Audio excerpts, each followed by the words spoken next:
também, Pai, que nos abençoa esta noite, em nome de Jesus. Vamos cuidar do pé para me dar o Amém. Glória. Pai do Senhor, vou aprender a com você. Meu Deus, o Pai, dentro do altar, o pastor Américo, Pai, vai te abençoar esta noite. Pai, um jamento dele, o coração dele, Pai, o jeito dos pés da cabeça, Pai, seja para a sua mente e necessidade. Pai, hoje é noite de libertação, tudo, Senhor, mas nós estamos para ouvir, não tem para falar, Pai. Usa o teu filho, Senhor, libertação, adoração, doutrina, estamos para receber, em nome de Jesus. Todos dizem. Amém.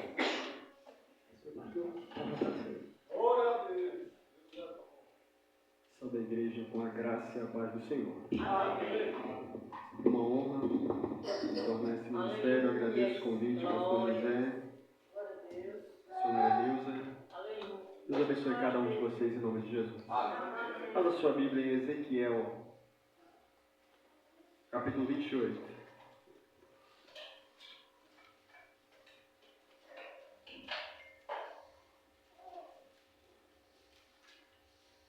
Ezequiel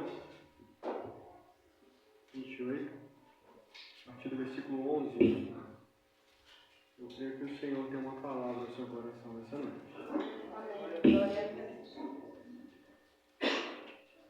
Ezequiel 28, verso 11 diz assim: Esta palavra do Senhor veio a mim. Filho do homem, erga um lamento a respeito do rei de Tiro e diga-lhe: assim diz o soberano, o Senhor. Você era o modelo da perfeição, cheio de sabedoria e de perfeita beleza. Você estava no Éden, no jardim de Deus. Todas as pedras preciosas o enfeitavam: sardio, topázio e diamante, berilo, ônix e jaspe, safira, carbúnculo e esmeralda. Seus engastes e guarnições eram feitos de ouro. Tudo foi preparado no dia em que você foi criado. Você foi ungido como um querubim guardião, pois para isso eu o designei. Você estava no Monte Santo de Deus e caminhava entre as pedras fulgurantes. Você era inculpável em seus caminhos desde o dia em que foi criado, até que se achou maldade em você. Por meio do seu amplo comércio, você encheu-se da violência e pecou. Por isso eu o lancei, humilhado, para longe do monte de Deus, e o expulsei, ó querubim guardião, do meio das pedras fulgurantes. Seu coração tornou-se orgulhoso por causa da sua beleza, e você corrompeu a sua sabedoria por causa do seu esplendor. Por isso eu o atirei à terra. Fiz de você um espetáculo para os reis. Por meio dos seus muitos pecados e do seu comércio desonesto, você profanou os seus santuários. Por isso, fiz sair de você um fogo que o consumiu e reduzi você a cinzas no chão, à vista de todos os que estavam observando. No último versículo. Todas as nações que o conheciam espantaram-se ao vê-lo. Chegou o seu terrível fim. Você não mais existirá. Amém? Os irmãos podem tomar assento. Amados, nós vamos falar hoje a respeito da queda de Satanás. Há pessoas que olham para esse texto apenas como um texto voltado para o rei Tiro. Porém, o capítulo 28, ele fala, a respeito de algo profético.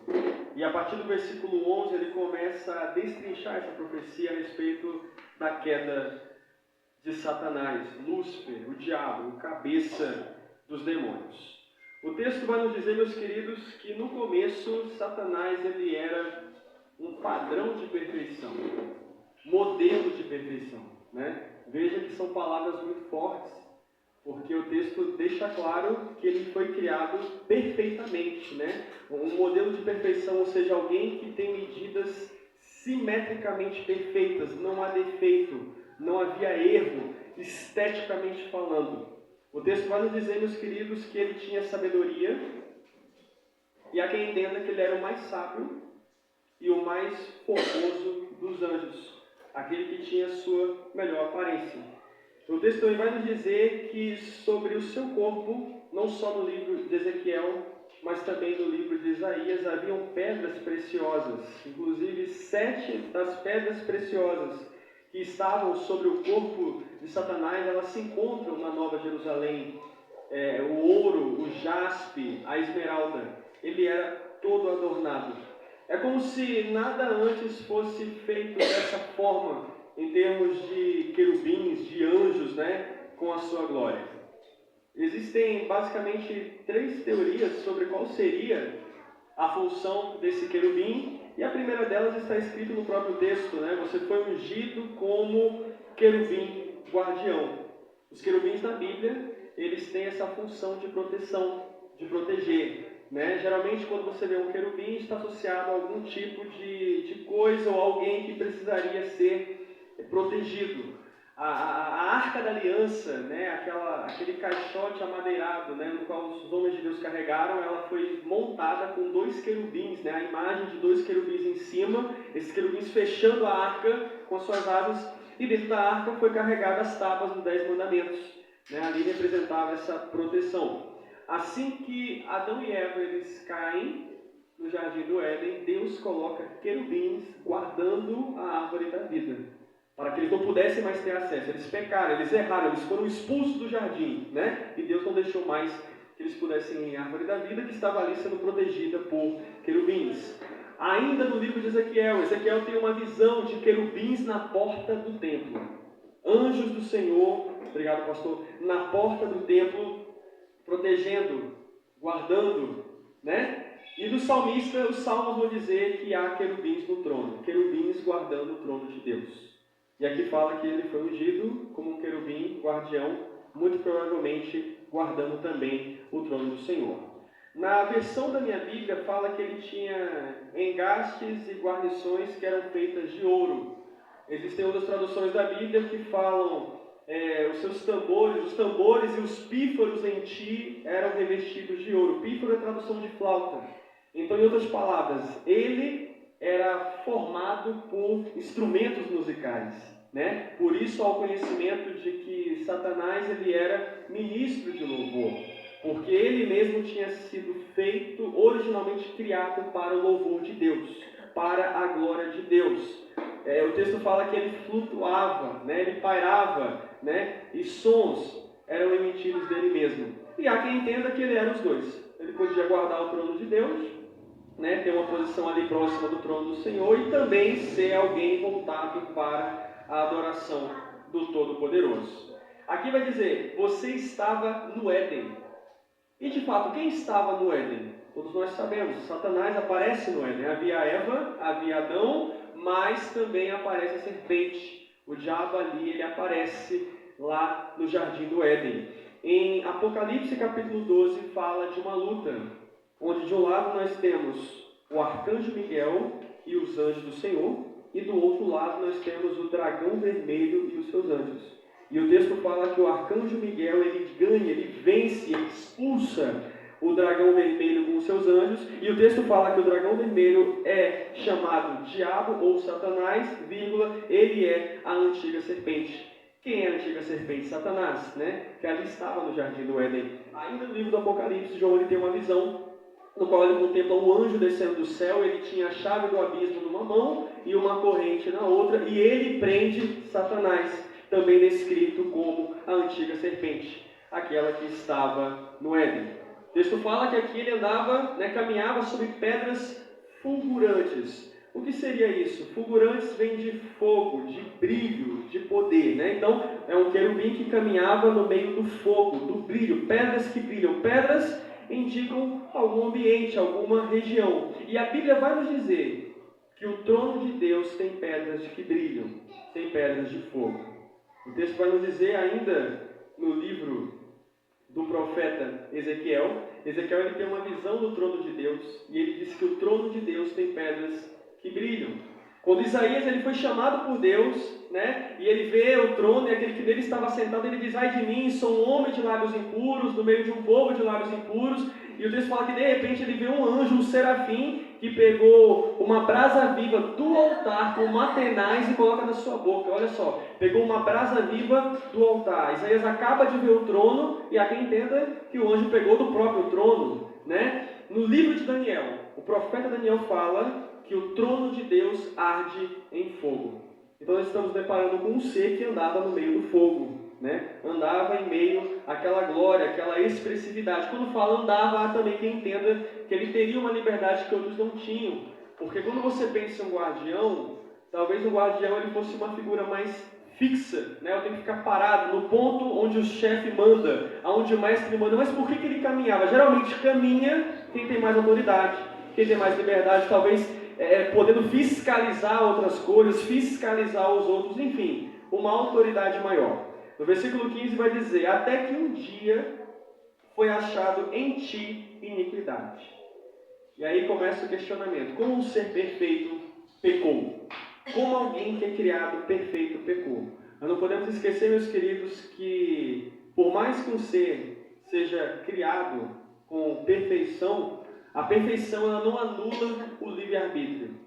Todos nós temos o poder de escolha, poder de decisão. Você escolhe o que você quer ser, o que você vai fazer. Vocês escolheram vir para a casa do Senhor. Poderiam ter ficado em casa, poderiam estar assistindo outra coisa, poderiam estar com outras pessoas. Poder de escolha, né? Deus ele não está interessado em robôs, né? Eu quero que todos me adorem forçadamente, obrigatoriamente, né? Não. Ele quer que você seja voluntário, né? Mesmo alguém criado com perfeição vai ter esse caráter do voluntariado. Porém o texto vai nos dizer, meus queridos, que ele foi achado nele iniquidade. Apesar de tudo que Satanás teve, ele estava insatisfeito. Em resumo, no que nós acabamos de ler no início, Satanás era alguém que tinha uma expressiva sabedoria. O texto vai nos dizer que ele era modelo de perfeição, beleza. O texto fala que ele tinha beleza, ele se corrompeu inclusive pela sua beleza. E o texto fala que o seu corpo era adornado de pedras preciosas, o que indica riqueza. Então, em resumo, ele tinha conhecimento, beleza e riqueza. E apesar de tudo isso, ele se rebelou contra Deus. Porque entenda que servir a Deus é um ato de amor, é um ato de sentimento. Não sirva a Deus pelo que Ele dá, porque se Deus não der, muitos se desviam, muitos se esfriam, muitos enfraquecem na fé, né? Quando você olha para Satanás, você vê que a questão não foi ter. Tem gente que diz: eu não tenho, Deus me esqueceu, Deus é mau. Não, Deus ele pode até dar. Porém, tem pessoas, tem corações que são, a Bíblia fala, corações de dura cerviz, são corações de pedra, endurecidos. Tem pessoas que por mais que Deus dê, ela não vai reconhecer, ele não vai reconhecer o Deus Todo-Poderoso. Ele vai estar constantemente insatisfeito. E é o que nos relata aqui.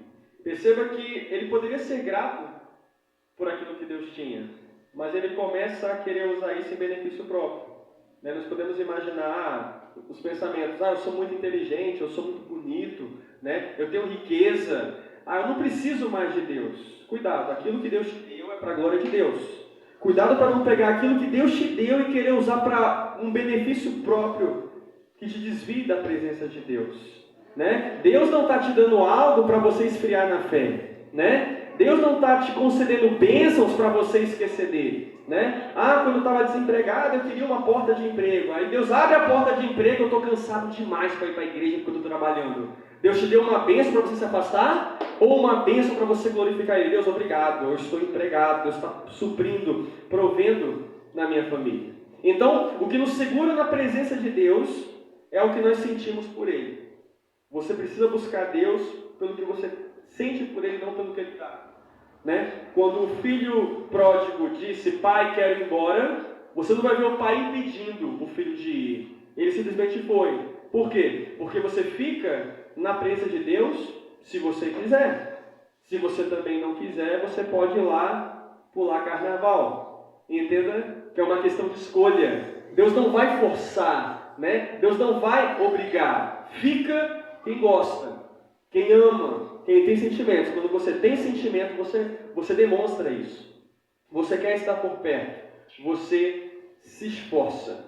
E o texto, meus queridos, vai dizer que nele foi achada iniquidade. E só esse trecho ele já nos passa a ideia de que o diabo ele trabalhou em coisas erradas durante algum tempo. Nós vemos aqui também, olha, fruto do seu comércio desonesto. O que é comércio? É lidar com outros, né? Tem pessoas que pregam a heresia de que no momento em que o diabo errou, ele caiu na hora. Só que isso não faz sentido. Primeiro, o texto fala, em ti foi achada iniquidade. Iniquidade, amados, é a multiplicação do pecado. Pecado significa basicamente errar o alvo.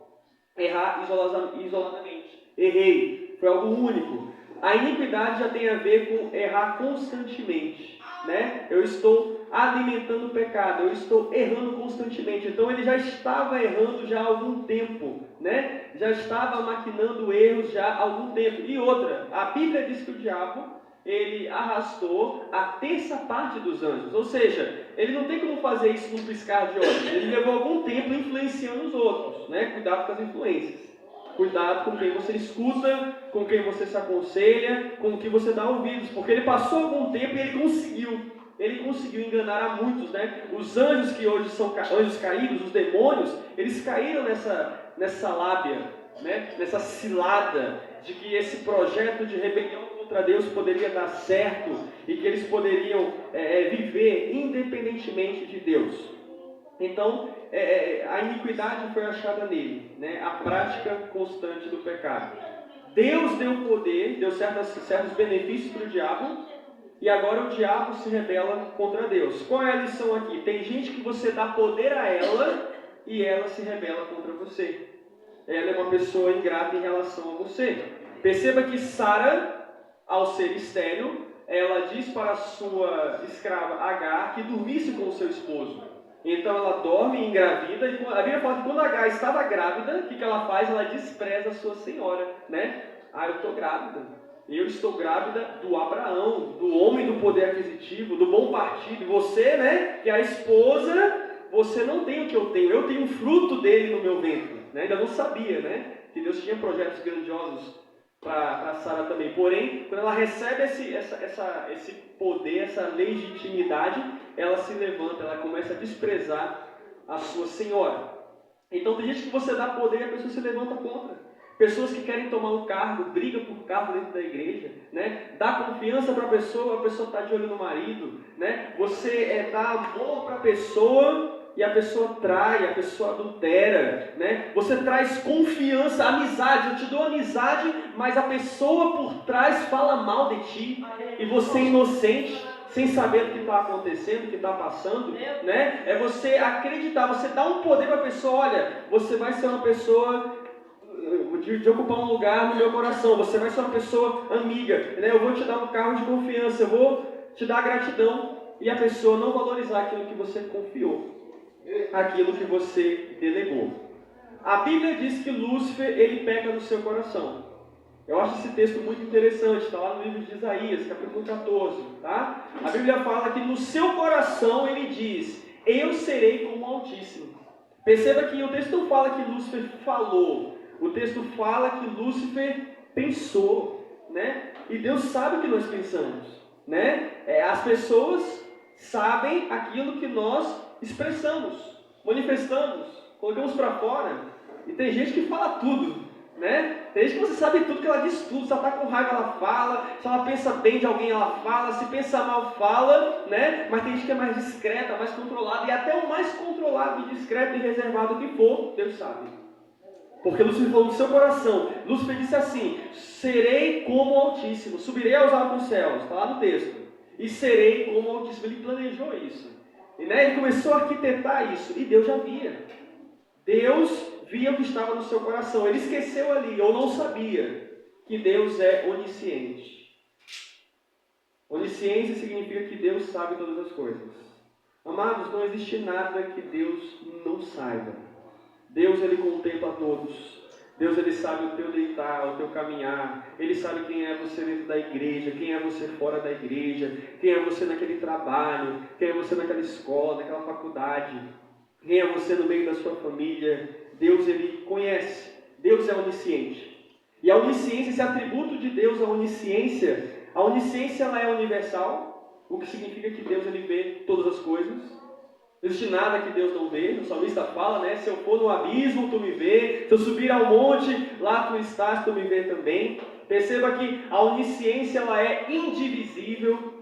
É um pecado alguém acreditar, Maria está me vendo, José está me vendo, Daniel está me vendo. É impossível. O único que pode ver todas as coisas é só o Senhor Deus. Somente Deus. A onisciência, ela é independente, é algo dele. Ele não depende de nada nem de ninguém. Você pode entrar no seu quarto, apagar as luzes, ele vai continuar vendo do mesmo jeito, vai ver o seu coração, vai ver a sua mente, ele vê tudo, ele não depende de nada. Olha, eu vou fazer isso para ver se ele não vê. Eu vou tentar esconder, não esconde. Não tem como. E a onisciência de Deus, ela é infalível. Ou seja, não tem como falhar. Eita, será que um dia, né, ele não me viu, eu pequei, ele não enxergou, ele passou desapercebido? Não. Ela é universal, ela é indivisível, ela é independente e ela é infalível. E a onisciência de Deus, esse atributo de Deus, a onisciência, inclui um pré-atributo chamado presciência, que significa que Deus é capaz de saber o futuro. Presciência é saber o futuro, o dia do amanhã, os próximos passos, nós não sabemos. Deus diz que o homem projeta planos, mas a resposta certa vem do lado do Senhor. Você pode dizer, olha, amanhã eu vou fazer isso e isso. Você não sabe nem se amanhã vai chegar para você. A gente não sabe nem se antes disso vai ter arrebatamento. Né? Você pode planejar uma coisa, de repente tem um problema, tem um acidente, Deus livre e guarde, né? A gente não sabe, mas Deus ele sabe. Deus ele sabe o amanhã, o depois de amanhã, próximo ano se houver e tudo mais. Então Deus ele via o que o diabo e os demônios estavam planejando ainda quando eram anjos lá no céu, e ele sabia certamente o que iria acontecer. Diz a palavra de Deus. O salmista fala, ainda antes que a palavra me chegasse à língua, o Senhor já sabe o que eu vou dizer. É a presciência de Deus, Deus já sabe o que você vai falar. A Bíblia diz, ainda antes que houvesse dia, eu sou. E não há quem possa escapar das minhas mãos. Ou seja, nem havia dia. Não havia uma terra formada, né, com sol, com lua. Não são os luminares que Deus criou, né, para formar o dia. Não tinha terra, planeta como nós conhecemos. E ele já era Deus. Antes que houvesse dia, eu sou. Ele já era o Senhor, né? E quando a gente vê aquele texto dizendo que o inimigo do homem se levanta da própria casa, Jesus disse que o inimigo do homem se levanta da própria parentela. Isso começa no céu, porque era alguém próximo, o guardião do trono, querubim ungido como guardião, que se levanta contra Deus. Às vezes são os próximos que se levantam, são os próximos que traem, os próximos que decepcionam. E Deus sabia quem era ele, porque Deus sabe. Jesus ele olha para os fariseus e fala, olha fariseus, vocês por fora são como um prato limpo, um copo limpo, mas por dentro são sujos, são como um sepulcro caiado, ou seja, eu sei quem são vocês, né? Tem cara de homem de Deus, mas não é. Deus ele fala na carta à igreja de Sardes no Apocalipse, olha, igreja, viu? Carta à igreja, não é para ir, é para a igreja de Sardes. Vocês têm nome de que vives, mas está morto. Né? A igreja tinha aparência de que era cristã, que estava em Cristo, porque quem está em Cristo tem vida eterna, mas era uma igreja morta. Então Deus ele viu o coração. Deus viu o coração de Satanás. E a Bíblia diz, guarde o coração, porque dele procedem os caminhos da vida. Né? Do coração de Satanás procedeu esses caminhos, no qual veio a essa tragédia toda em sua vida. Então, se Deus expulsou Satanás por causa de um sentimento, tudo começou com um sentimento maligno no seu coração. Para você ir para o inferno, não precisa praticar, basta sentir. E foi isso que Jesus trouxe no Novo Testamento. Jesus disse, se um homem olhar para uma mulher com intenção impura, adulterou com ela. Não precisa nem cometer o ato, né, o contato físico. No coração, na mente, olhou com intenção impura, já adulterou com ela. Quando Pedro ele se depara com Ananias e Safira, né, aquele casal que mente, né, quer mentir para o Espírito Santo, sabe o que Pedro diz? Como você permitiu que Satanás enchesse o seu coração, a ponto de você mentir ao Espírito Santo? Eles estavam mentindo para Deus, achando que poderiam mentir para Deus, né? E Pedro falou, quem encheu o seu coração foi Satanás, né? Então foi um sentimento, tudo começa com um sentimento. Um sentimento pode levar ao inferno. Nós precisamos tomar cuidado com o que nós temos. Em Mateus capítulo 5, Jesus disse: bem-aventurados os puros de coração, porque eles verão a Deus. Então pense comigo, bem-aventurado quem é puro de coração, porque quem é puro de coração é ver Deus. Para ver Deus tem que ter o coração puro. Então se eu não tiver o coração puro, eu vou ver Deus? Não, eu vou para o inferno, né? Então nessa noite, Deus está dizendo: guarde seu coração, que no seu coração não tenha adultério, que no seu coração não tenha rancor, que no seu coração não tenha antipatia, né? Entenda que você tem que ser uma nova criatura, né? Quem nunca viu uma pessoa olhar para outra e dizer assim: olha, eu não vou com a cara dela? Amados, isso é normal nos índios. Mas quando você é cristão, se diz uma mulher de Deus, um homem de Deus, isso não pode existir. Isso não vem de Deus, isso é carnal, isso é maligno. Você tem que purificar o seu coração. É por isso que está escrito que o reino dos céus pertence àqueles que são semelhantes à criança. Porque ele está falando da pureza, né? Pelo menos a pureza inicial, né? Essa questão inicial. No Salmo 15, vai dizer: quem habitará no santuário do Senhor? Quem fará morada no teu santo monte? Ele mesmo responde: aquele que é íntegro em sua conduta, que pratica o que é direito e que de coração fala a verdade. Não está falando só de pessoas mentirosas, né? Mas de pessoas que vivem um coração verdadeiro diante de Deus. Deus conhece o nosso coração. Amados, o pecado não é só o ato, o pecado ele começa na intenção. Por isso está escrito: se o teu olho te faz pecar, arranca. É melhor você entrar no céu com um olho só do que com os dois e ir para o inferno. Se o teu braço te faz pecar, arranca. É melhor entrar no céu com um braço só do que com os dois braços e ir para o inferno. Disse Jesus: se o teu pé, a tua perna te faz pecar, arranca. É melhor entrar no céu com uma perna só do que com as duas e ir para o inferno. Por quê? Porque muitas vezes o problema não está no olho em si, né? O meu olho é amaldiçoado, o meu olho tem algo errado, mas através do olhar eu posso cobiçar. Através do olhar eu posso sentir inveja. Através do olhar eu posso maldar alguém. Através do olhar eu posso fazer coisas indevidas. Então o problema não está no olho, mas está na intenção. O que acontece no meu coração quando eu olho? O que acontece no meu coração, né, quando eu estou contemplando certas coisas? Eu estou falando de sentimento. O sentimento pode destruir. Amado, sentimento é algo tão importante que é por isso que nós estamos aqui reunidos essa noite. A Bíblia diz: porque Deus amou o mundo, que deu o seu Filho unigênito, para que todo aquele que nele crê não pereça, mas tenha a vida eterna. Você está aqui porque Deus te amou. Um dia Ele teve um sentimento: olha, eu vou amá-los. Nós nem imaginaríamos que estaríamos aqui, mas Ele já sabia que você estaria aqui. Jesus não morreu na cruz do Calvário em vão, inutilmente. Ele morreu, Ele deu a sua vida, Ele entregou a sua vida para que a sua alma não pereça. Deus amou o mundo, Deus um dia te amou, Ele teve um sentimento, Ele manifestou esse sentimento. Então cuidado com o seu coração, porque o coração ele pode derrubar uma pessoa. Às vezes as pessoas se perguntam: por que fulano prega tão bem, mas parece que nunca passa daquilo, poderia ir mais longe? Por que ciclana louva tão bem, mas nunca vai mais longe? Podem ser basicamente duas coisas. A primeira é que não é o tempo ainda. Às vezes Deus tem um tempo, né, para exaltar alguém, para soprar alguém, mas a outra é o coração. Às vezes a pessoa tem um talento incrível, mas o coração é orgulhoso. O coração tem um ego, sabe? A pessoa se acha.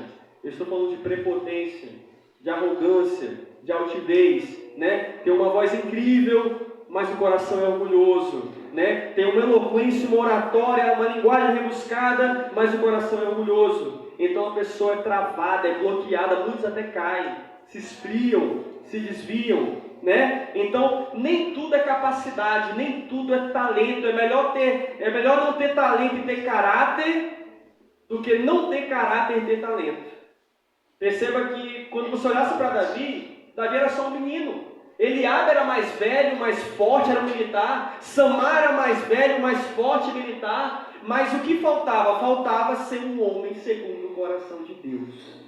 Então Deus está olhando para o seu coração. O seu coração ele pode te elevar ou te derrubar. Tem pessoas, amados, que já foram derrubadas. A gente tem o costume de dizer: eu estou passando prova. É luta, Deus está me provando. Não, é Deus castigando também. Tem gente que Deus castiga porque sabe do coração. O que eu vou dar para ele? O que eu vou dar para ela? Eu já estou vendo que se eu der um pouquinho, já está com o nariz empinado, já quer desprezar os outros, já acha que não precisa de mim, né? Já está pisando, já está com espírito de competitividade, de ostentação, de luxúria. O seu coração pode te levar ou te derrubar. Davi era um simples pastor de ovelhas que ninguém conhecia atrás das malhadas. Deus olhou e escolheu ele para ir para o trono. Houve um preparo, mas tudo começa com o coração, né? Quando Saul ele insistiu nos seus pecados e tentou continuar, sabe o que o profeta Samuel falou para você? Não, né? Samuel estava saindo, Saul cai por cima de Samuel e rasga o manto dele. Aí Samuel olha para Saul e diz: assim diz o Senhor, né? Assim como você rasgou o meu manto, o Senhor está rasgando o seu reino hoje, porque Deus tem alguém melhor do que você. Quem era esse alguém? Davi. Saul já era um homem barbado, velho, idoso, mas Davi ele tinha um coração voltado para o Senhor. E é isso que Deus ele procura. Nós precisamos ter a mente de Cristo, conforme o apóstolo Paulo ele diz, né? Então o diabo ele de um modelo de perfeição ele vai para a imperfeição extrema. Quando você pensa quem é o maior, todos lembramos de Deus. Mas quando você pensa quem é o pior, todos nos lembramos do diabo. Ele conseguiu ser o oposto de Deus, né? Não que ele possa competir com Deus, porque ele não pode, né? Eu costumo dizer que Deus ele não luta, ele envia os seus anjos, porque se Deus entrar, não é uma luta, é um genocídio, né? Não tem como medir força com Deus. A Bíblia fala que ele vai destruir Satanás com o sopro da sua boca. Imagina, ele soprar, pronto, acabou. O inferno foi destruído, né? Estralou o dedo, acabou. A guerra nem começa. Esse é o poder do nosso Deus, porque você serve a um Deus todo-poderoso. Todo-poderoso significa que todo o poder é dele. Todo o poder está com ele. Se você consegue levantar de manhã e tal, porque ele cede um pouquinho para você, toma um pouquinho de energia, toma um pouquinho de saúde, toma um pouquinho de fôlego de vida, mas se ele quiser tomar também, acabou. Porque tudo está na mão dele. Entenda, meus queridos, que ele tinha uma inteligência admirável, mas ele conseguiu arruinar. Né? Ele era o mais sábio, mas se arruinou. Entenda, você pode ter Deus e não ter uma inteligência, mas não queira ser um inteligente que não tem Deus. Como muitos professores, né, ateus de universidade que eu já tive, percebam, meus queridos, que o foco é Deus. Tudo é para a glória de Deus. O homem ele perde o foco em outras coisas, mas tudo é para a glória de Deus. Entenda uma coisa: se você morrer com Cristo, você vai para o céu. Vai fazer parte da sua adoração, do seu louvor. Porque você quis, lutou e Deus com misericórdia vai te levar. E se você morrer sem Cristo, você vai para o inferno. E certamente você vai clamar o tempo todo para Ele te tirar de lá, mas não vai ter mais como. Perceba que nos dois extremos o foco é Deus. Alguém está lembrando de Deus porque eu quis. Alguém está lembrando de Deus porque está sofrendo. Mas sempre vão lembrar de Deus. O foco da Bíblia, o alvo da Bíblia é o Senhor Jesus. A Bíblia também vai nos dizer, em Jó capítulo 20, né, que ainda que o seu orgulho chegue aos céus, você perecerá. Eu vejo muito diabo nisso, né, porque ele quis chegar até os altos dos céus. Jeremias capítulo 9, eu falo de orgulho. Jeremias capítulo 9, versículos 23 e 24. Assim diz o Senhor: não se glorie o sábio na sua sabedoria, nem o forte na sua força, nem o rico na sua riqueza. Mas se alguém se gloriar, glorie-se nisso, em me conhecer e me compreender, pois eu sou o Senhor, e ajo com justiça, com retidão e com lealdade. Esse texto de Jeremias também lembra Satanás, né? Porque ele fala de se gloriar na força, na inteligência e na riqueza, que são os três que ele tinha. E ele se gloriou e ele caiu. Perceba que no versículo 17, eu vou ler novamente: seu coração tornou-se orgulhoso por causa da sua beleza. Amados, ele se orgulhou porque ele era bonito. Ele estava se achando, né? Porque ele tinha uma formosura, ele tinha uma aparência. Cuidado, amados. Aparência não é tudo. É uma frase comum que diz: beleza não se põe à mesa.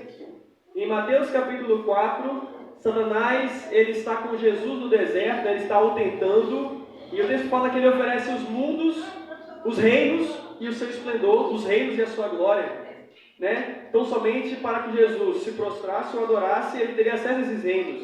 Jesus não aceita e diz, está escrito, somente ao Senhor teu Deus adorarás, e só a Ele prestarás culto.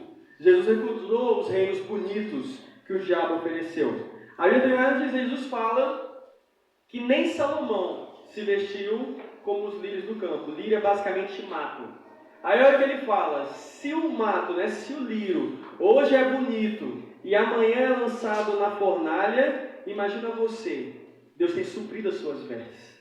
Deus tem cuidado de ti, né? Era um lírio tão bonito, mas que seria queimado. Diz a palavra de Deus que Samuel ele olha para a aparência dos irmãos de Davi. E Deus fala, né, não olhes a aparência. O homem olha a aparência, mas Deus vê o coração. Deus vê o interior. Até o profeta, né? Nesse momento ele errou, porque ele olhou com o olhar carnal. Ele não olhou no sentido espiritual. O Espírito Santo o exortou. Ei, não é assim que Deus... Você está vendo de uma forma sua. O mais velho, o mais forte, o mais estudado. Mas não é nenhum desses que Deus escolheu. O que Deus escolheu ainda está, né, para aparecer. Então, meus queridos, nós temos que tomar cuidado com o orgulho relacionado à beleza. A Bíblia fala em Isaías 53 que o nosso Senhor Jesus ele não tinha aparência para que o desejássemos. Esse Jesus, né, mostrado pela Igreja Católica, né, o branco, dos olhos azuis, dos cabelos loiros e lisos, né, como ele nasceu no Oriente Médio, ele era moreninho, né, o cabelo podia, né, mudar um pouquinho. A Bíblia fala que ele não tinha aparência para que o desejássemos. Provérbios diz, enganosa é a beleza e vã a formosura. Mas a mulher que teme ao Senhor, essa será louvada. Né? Então nós temos que tomar cuidado, amados. Beleza é algo que é muito bem visto aqui na terra, né? Quantas lojas, né? As lojas procuram, né, a menininha bonitinha para recepção, né? Muitas vezes o critério é esse. A beleza pode abrir portas da terra, mas não abre necessariamente a porta do céu. A porta ainda continua estreita, né? Não se vanglorie com a beleza ela é passageira, né? Você pode perder a beleza se você perder a sua saúde. Você pode perder a beleza com uma queimadura. Você pode perder a beleza num acidente. Um dia essa beleza, né, o seu corpo vai ser comido de bicho. E por que tanto ego, tanto orgulho, tanta vaidade, né? O diabo ele foi assim. Vasti foi uma mulher bonita, mas pelo orgulho, né, não obedeceu o seu marido queria expor ela. Olha, já mostrei todas as pedras preciosas. Eu quero mostrar a maior preciosidade que eu tenho. Qual é? Minha esposa. Ela não quis ir. Perdeu o cargo de esposa. Saul era um homem bonito, diz a Bíblia, que dos homens de Israel, Saul era tão alto, que os homens mais altos de Israel batiam apenas no ombro de Saul. Olha como ele chamava a atenção. Absalão, né, o pior filho de Davi, ele era bonito, formoso, seu cabelo pesava 2 quilos e umas 200 gramas, né? E há quem entenda que quando Absalão, ele estava naquela mula e ele passa por debaixo da árvore e ele é preso pelos cabelos e ali ele é morto, né? Porque aparecem 10 soldados e matam ele. Por que pelo cabelo? Porque o cabelo, diz estudiosos, era o motivo do orgulho de Absalão. Se achava, sou bonito, meus cabelos são lindos, morreu preso pelos cabelos. É isso que Deus faz.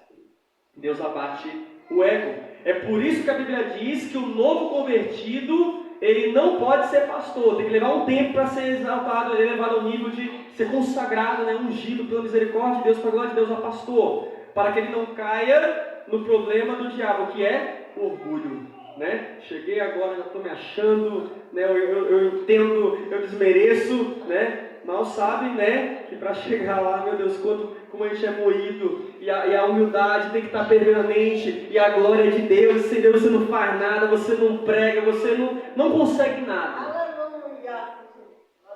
E o texto fala, olha o que o texto fala, amados, versículo 17, você corrompeu a sua sabedoria por causa do seu esplendor. Amados, o diabo não perdeu a sabedoria.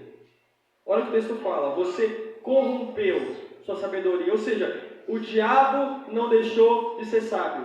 Só que ele pegou a sabedoria e ele usa para o mal. Ele usa para o errado. Ele usa contra o reino de Deus. Ele conhece Deus. Ele viu Deus. Ele fazia parte da glória de Deus. Ele sabe de coisas que nós não sabemos. Ele conhece o ser humano. Ele sabe das fraquezas. E tudo que ele pode usar para te destruir, ele usa.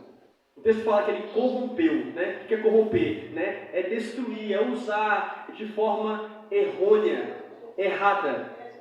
Ele usa para o mal, né? Corrompeu a sabedoria por causa do seu esplendor, por causa da aparência.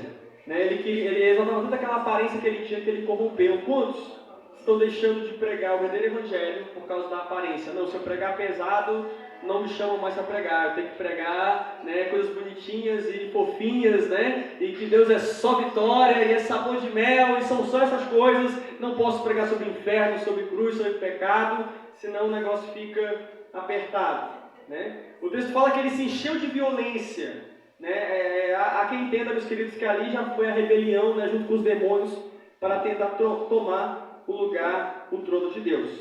Existem duas teorias sobre aonde o Satanás estava. A primeira, há quem defenda, eu não defendo, respeito, né, mas eu prego tudo aquilo que é proveitoso na minha humilde concepção. Há quem entenda que o diabo ele estava na terra, se bem que eu nem sei se já existia a terra nessa época. Há quem entenda que o diabo estava na terra quando ele caiu, porque ele fala lá em Isaías 14, subirei aos altos céus, erguerei o meu trono acima das estrelas de Deus, subirei no monte do Senhor, me assentarei no ponto mais alto do monte e serei como o Altíssimo. Como esse texto ele fala muito de subir, subir, subir, há quem defenda que ele estava na terra, né? Porém, eu tenho um seguinte pensamento. A segunda teoria fala que o diabo ele ainda estava no céu. E é isso que eu acredito. Primeiro, quando ele fala subirei, quem disse que o céu tem um nível só? Né? O apóstolo Paulo fala que ele foi levado até o terceiro céu. A terra não tem um nível só. Recife, capital do nosso estado, é nível do mar. Para Garanhuns, né, 1000 metros para cima. Né? Eu já estive, pela misericórdia de Deus, pregando na Bolívia, que é 3.000 metros e 500 acima do nível do mar. Então a gente tem dificuldade de respirar lá. Então a terra tem vários níveis. E por que o céu vai ter um nível só? Né? Então é possível que ele fale subirei, porque ele estava numa parte mais baixa do céu. O profeta Daniel também fala de céus diferentes. Né? A Bíblia fala, a Deus pertencem os céus, os mais altos céus. Salomão diz, os mais altos céus não são capazes de conter o Senhor. Deus é tão grande, tão alto, que até os mais altos céus não conseguem. Ele é maior do que o céu. Né? Por isso que a gente fala até que o céu faz parte dele. No céu estaremos com Deus. Não é porque Deus cabe no céu, é o céu que cabe em Deus. Né? É essa a noção que nós temos. E o texto vai nos dizer, meus queridos, eu atirarei na terra. Então, Satanás não podia estar na terra. Como é que ele vai ser atirado onde ele já está? Tá? Então, Isaías 14 fala, eu atirarei na terra. No versículo 16 fala, eu lancei para longe do monte de Deus. Apocalipse 12 fala que ele caiu. Né? Miguel fez com que ele e os seus anjos caíssem. Também fala que ele foi atirado na terra. Jesus falou bem assim no Evangelho de Lucas, eu vi Satanás caindo do céu. Ai de vós que estão na terra, porque ele desceu até vós cheio de ira, de cólera. O diabo desceu com raiva, desceu com fúria. É o que diz a palavra de Deus. E aqui fala, eu os lancei nas profundezas do Sheol, ou Hades, ou seja, inferno. A Bíblia fala que a cama do diabo é de vermes e a sua manta é de larvas, né? Que coisa horrível. Nível filme de terror, só que é pior do que o filme de terror porque aqui é real, né? É a palavra de Deus descrevendo ele. Em Isaías 14 o diabo diz assim, erguerei o meu trono acima das estrelas de Deus. Há quem entenda que quando diz assim, erguerei o meu trono, ou o diabo, ele já tinha um trono, e ele iria aperfeiçoar esse trono, melhorar, né? Ou ele iria criar um novo trono, fazer surgir um novo trono. Pastor, é possível ter outros tronos além do trono de Deus? Sim, porque em Apocalipse fala que ao redor do trono de Deus estão os 24 anciões dos seus tronos. Os tronos dos 24 anciões estão ao redor do trono de Deus, mas não são tronos de adoração, obviamente, né? São tronos que estão ali justamente voltados para a adoração do trono do Senhor, do trono do Cordeiro, daquele que é o principal. Então quando ele fala, erguerei o meu trono, há quem entenda que isso indica que o diabo ele já queria ser adorado. Eu quero ser adorado. Eu quero adoração. Então eu vou ter o meu próprio trono. E por isso ele foi expulso. O diabo foi expulso porque ele queria adoração para si. E os demônios foram expulsos porque já queriam o adorá-lo. Né? Começou uma idolatria no próprio céu. Em vez de a gente adorar a Deus, bora passar a adorar essa criatura que Deus criou, então todos teriam sido expulsos, né? Há esse entendimento com base nessa passagem a respeito do trono. E ele diz, né, erguerei o meu trono acima do dele. Ele queria estar acima do Todo-Poderoso. E o texto fala bem assim, Isaías 14, erguerei o meu trono acima das estrelas de Deus. Isso aqui tem uma mensagem profética. Porque a Bíblia fala, lá no chamado de Isaías, que os serafins estão acima do trono, né? Eles têm 6 asas, com 2 eles voam, com 2 cobrem a face, com 2 cobrem os pés, e eles estão acima do trono. E estrela na Bíblia também é um indicativo de anjos. A Bíblia fala que as estrelas estão no céu cantando e jubilando. O que está falando? Falando de anjos. Os anjos estão no céu cantando e jubilando. Então quando Satanás fala, erguerei o meu trono acima das estrelas de Deus, é como se ele dissesse, olha, tem o trono de Deus, tem os anjos que estão adorando a Deus ali em cima, eu quero estar por cima. Olha que orgulho, né? Eu quero estar por cima de tudo e todos. E a queda, ela foi grande. Versículo 19. As nações que o conheciam ficaram chocadas ao vê-lo. Eu acho incrível, mas quando a Bíblia fala, não só em Ezequiel quanto em Isaías, que fala que ficaram pasmos quando viram. Você já imaginou a cara dos demônios, a cara dos anjos, olhando aquele anjo incrível, formoso, bonito, caindo, sendo humilhado, esmagado? Não tinha nada acontecido disso antes, todos eram para a glória de Deus. De repente Deus manifesta a sua ira e expulsa. E quem estava lá ficou pasmo. Né? É que nem quando você vê uma situação na sua frente, você é assustado, né? Assim ficaram aqueles que ali estavam. O diabo ele não caiu sozinho. A Bíblia fala que ele arrastou um terço dos anjos. Em Apocalipse 12 fala que a cauda do dragão arrastou a terça parte dos anjos. É a cauda do diabo, né? O diabo levou com ele a terça parte dos anjos. Judas vai dizer que anjos poderosos, lá no livro de Judas, antes do Apocalipse, anjos poderosos abandonaram suas posições de autoridade e Deus os prendeu em abismos tenebrosos. 4 anjos, fala lá, 4 anjos. Eu fico imaginando o poder desses anjos. Para Deus prender eles, se o mundo já está ao caos, com essas legiões que estão por aí, imagina com esses 4 anjos que Deus prendeu, né, para serem soltos apenas na época da grande tribulação. A Bíblia fala, meus queridos, em Daniel, ele teve uma visão de um bode que atingiu a estrela, né? Bode representa a rebeldia, né? E também vai nos dizer, amados, no livro de 2 Pedro, que Deus não poupou os anjos que pecaram, antes os lançou em abismos tenebrosos, lançou no inferno. Deus pegou os anjos que pecaram, os demônios, né? E os lançou no inferno. Está lá em 2 Pedro 2, 4. Então, se o diabo, amados, ele conseguiu enganar a terça parte dos anjos, imagina aquele crente que não lê Bíblia, aquele crente que não congrega, que não ora, que só quer ouvir vitória, mas tem raiva se alguém confronta, né, com a palavra de Deus, quando Deus usa alguém, né, como fica? O texto vai nos dizer, meus queridos, que ali ele caiu.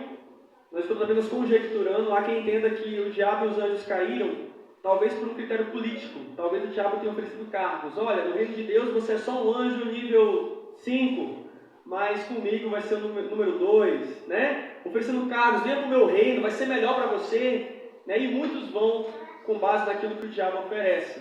Outra coisa interessante, há quem entenda que o diabo ele caiu porque ele achou que a força de Deus estava no exército, né? Olha, nós somos o exército de anjos, né? Nós estamos aqui obedecendo a Ele. Ele só manda porque todo mundo obedece a Ele, sem se revoltar contra Ele. Só que aí que ele se enganou.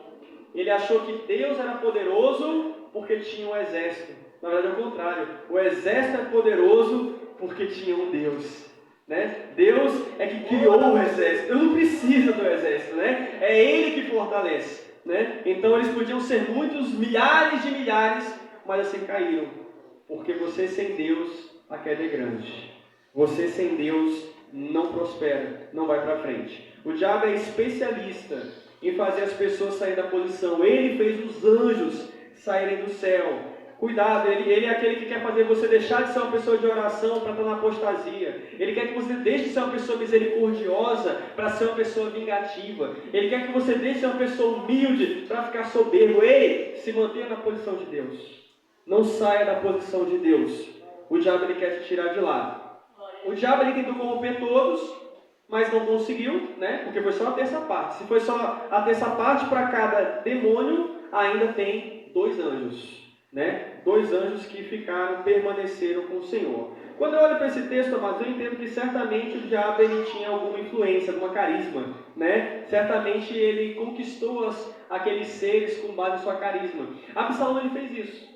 Quando ele quis dar um golpe no seu pai Davi, Absalão ele ia para os lugares e ele abraçava as pessoas, beijava a mão das pessoas, fazia um agrado, até que um dia ele inventou a história, né, de que ele seria o novo rei, e por algum tempo a história colou, né? A única coisa que deu errado foi que ele se levantou contra o ungido de Deus e Deus vingou Davi e a vingança foi severa. Então, a Bíblia vai nos dizer, meus queridos, as más companhias corrompem os bons costumes. Cuidado com quem você se envolve para não se corromper, para não perder o foco, né? Para não perder o alvo. Então, muitos foram com o diabo, porém, muitos mais não foram com Satanás. O que eu entendo? É possível que houvesse anjos que até gostavam de Satanás, né? Naquela condição de um anjo obediente, mas eles amavam a Deus. Né? Olha, eu tenho uma afinidade com você, eu gosto de você, mas a minha fidelidade é com ele. Isso é uma lição para nós, né? Todo mundo aqui tem parente ímpio, tem amigo ímpio, né? Você pode ajudar as pessoas, mas seja fiel a Deus, não abra mão da sua fidelidade. O seu amor primeiro é ele é o alfa e o ômega, o primeiro e o fim. Então, alguém foi com o inimigo, mas alguém não foi. Alguém permaneceu, né? Primeiro Deus. Primeira palavra de Deus, primeira doutrina de Deus. Quando houve a rebelião contra Davi, Davi olhou para um dos seus comandantes chamado Itai e falou: Itai, você não quer ir com eles não? O reino de Israel está com ele, não está mais comigo não. Itai falou: não, eu sou fiel a você, Davi. Eu permaneço contigo. Né? Quando Noemi falou para Ruth: Ruth, vai-se embora. Né? Você está viúva, perdeu o esposo, acabou. Ruth falou: não. Aonde você for, eu irei contigo. Que Deus me castigue, né? Se outra coisa eu quiser, a não ser estar com você. Isso é fidelidade. Eu quero finalizar essa mensagem, amados, dizendo que o diabo ele abriu mão de tudo, né? Por orgulho, mesmo Deus dando tudo aquilo. Nós não devemos cair na cilada do diabo. A melhor coisa é estar na presença de Deus. Ame a Deus. Deus dando ou não dando, fazendo ou não fazendo, queira Deus. O diabo hoje não tem mais como voltar atrás. E aqueles que o seguem vão pelo mesmo caminho. Né? Quem morreu sem Jesus, gostaria de hoje estar sentado nessa cadeira.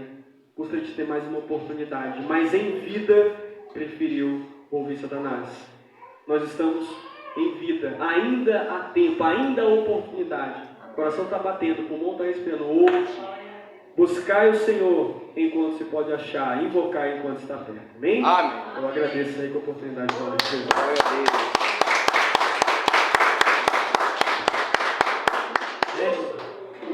É uma lição maravilhosa para nos aprender, né? Interessante que eu estava meditando sobre o diabo, as pessoas que são diabos também. E nem a terra aceita, a terra é fechada para aqueles que não querem. Satanás desceu, saiu da sepultura, foi expulso da sepultura, foi expulso da terra. Satanás nem estava no céu nem na terra, ele estava assim. Vagando, ele não achou canto. E também, quando eu medito assim, que eu vou para outro assunto, eu percebo que as pessoas mal mesmo não ficam na terra. É expulso como Satanás da terra. A terra fecha a porta para enterrar as pessoas que não querem. Interessante, né? Você vai ver muitas vezes assim, tem alma rodando, tem espírito rodando. É isso que acontece.